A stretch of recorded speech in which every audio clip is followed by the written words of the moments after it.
یہ اولاد کے ساتھ ہمدردی نہیں ہے، ساری رات اولاد جاگتی رہے اور جب نماز کا وقت آ جائے تو ماں کہتی ہے بیٹے سو جا، اب تو اذان کا وقت ہو گیا۔ حالانکہ چاہیے تھا کہ اب تو اٹھ جا، اب اذان کا وقت ہو گیا، لیکن ماں اس وقت اگر سلا دے تو کیا یہ گوارا کرتی ہے کہ میرا بیٹا جہنم کی آگ میں جلے؟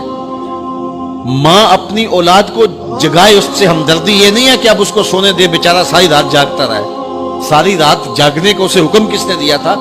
فجر کے وقت جاگنے کا حکم ہے جب رحمت اللہ کی بٹ رہی ہے، تو اس کو بیدار کرے، اس کو جگائے۔ کڑکتی دھوپ ہے، آج کل موسم کتنا گرم ہے، تو اگر بچہ دھوپ پہ کھڑا ہو اور اس کے پاؤں جلس رہے ہوں تو ماں گوارا کرتی ہے، بھاگ کے اچک لے گی بچے کو کہ میں اسے دھوپ سے، تمازت سے، گرمی سے بچا لوں۔ تو کیا حشر کی کڑکتی دھوپ میں بیٹا پسینے میں شرابور ہو اور وہ پسینہ آگ سے بھی زیادہ گرم ہو تو کوئی ماں یہ گوارا کرتی ہے؟ یقیناً نہیں کرتی۔ تو نہیں کرتی تو اس کو اپنی اولاد کو 5 گانا نماز کا خوگر بنانا ہوگا۔ نماز کی توفیق اللہ سے مانگو۔ آج کے اس اجتماع میں یہی پیغام ہے اور یہی دعوت ہے اور یہی قرآن مجید کی تعلیمات کا خلاصہ ہے۔ 1 بار نہیں، 2 بار نہیں، 10 بار نہیں، 20 بار نہیں، 100 بار نہیں، قرآن و حدیث کے اندر 750 مرتبہ نماز کا حکم آیا ہے۔ اب ذرا غور کیجئے، 1 مرتبہ کہہ دینا کیا کافی نہیں ہے؟ لیکن 750 مرتبہ تمہارے کریم رب نے تمہیں بار بار کہا ہے، تمہارے کریم رسول نے تمہیں بار بار کہا ہے کہ نماز پڑھو۔ تو اگر ہم اتنی بار سننے کے بعد بھی نماز نہیں پڑھیں گے تو پھر ہم کہاں کھڑے ہوں گے؟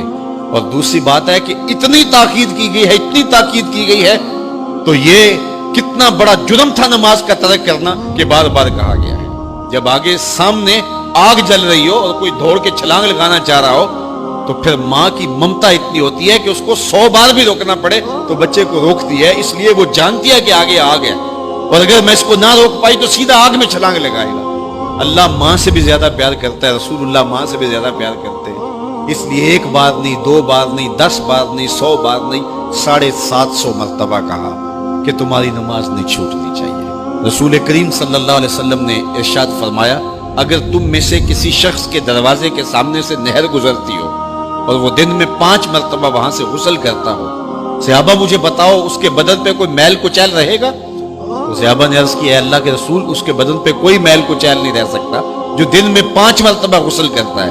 فرمایا یہ 5 نمازوں کی مثال ہے، جو 5 نمازیں پڑھتا ہے اس کے بدن پہ گناہوں کا میل نہیں رہتا ہے، اللہ اسے ستھرا کر دیتا ہے، اسے پاک کر دیتا ہے۔ ایک نماز سے لے کر دوسری نماز کا وقت، درمیان میں جتنا وقت ہے اس کے جتنے گناہ ہیں، دوسری نماز ان گناہوں کا کفارہ ہے۔ حضرت سلمان فارسی اور حضرت ابو عثمان سفر پہ جا رہے تھے، پت جھڑ کا موسم تھا، ایک درخت آیا جس کے پتے زرد ہو گئے تھے، تو حضرت سلمان فارسی نے شاخ پکڑی اور جھٹکا دیا، سارے پتے گر گئے۔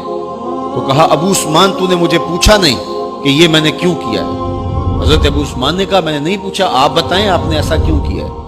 تو حضرت سلمان فارسی کہنے لگے، ایک دن میں رسول اللہ کے ساتھ تھا، سفر پہ تھا، ایسے ہی ایک درخت آیا جس کے پتے زرد ہو چکے تھے، حضور نے شاخ پکڑی، جنبش دی، جھٹکا دیا، پتے گر گئے۔ حضور نے مجھے دیکھا اور کہا، اے سلمان تو نے مجھے پوچھا نہیں کہ میں نے ایسا کیوں کیا ہے؟ تو میں نے کہا بندہ نواز آپ بتا دیں آپ نے ایسا کیوں فرمایا ہے؟ فرمایا سلمان جس طرح میں نے اس شاخ کو جنبش دی اور اس پر کوئی بھی پتا نہیں رہا، سارے گر گئے، جب بندہ نماز کے لیے کھڑا ہو جاتا ہے بدن کے سارے گناہ جڑ جاتے ہیں۔ اللہ کی توفیق سے میرا خیال ہے کہ آپ سارے لوگ نمازی ہوں گے، اور میری مائیں، بہنیں اور بیٹیاں جو تشریف لائی ہیں انہیں بھی 5 گانا نماز کا شعور اور توفیق نصیب ہوگی۔ آج ہم یہاں سے عزم کر کے جانا ہے کہ ہمارے خاندان میں، ہمارے رشتہ داروں میں، ہماری اولادوں میں اگر بدقسمتی سے کوئی بے نمازی ہے تو آج عزم کر کے جائیں کہ وہ بے نمازی نہ رہے، اتنے زور سے تبلیغ کریں گے کہ وہ نماز پڑھنے پہ مجبور ہو جائیں۔ تو سونے سے قبل 5 انگلیاں بھی گن لو اور 5 نمازیں بھی گن لو۔ جو کہا گیا مجھے امید ہے کہ یقیناً یہ آپ کی روحوں تک اترا ہوگا، اور اگر بدقسمتی سے کوئی بے نمازی ہے تو آج کے بعد بے نمازی نہیں رہے گا۔ اور ہم اپنے ماحول میں اپنی اولاد سے اگر پیار کرتے ہیں، حقیقی پیار ہمیں، تو پھر ان کو 5 گانا نماز کا عادی بنانا ہوگا اور ان کی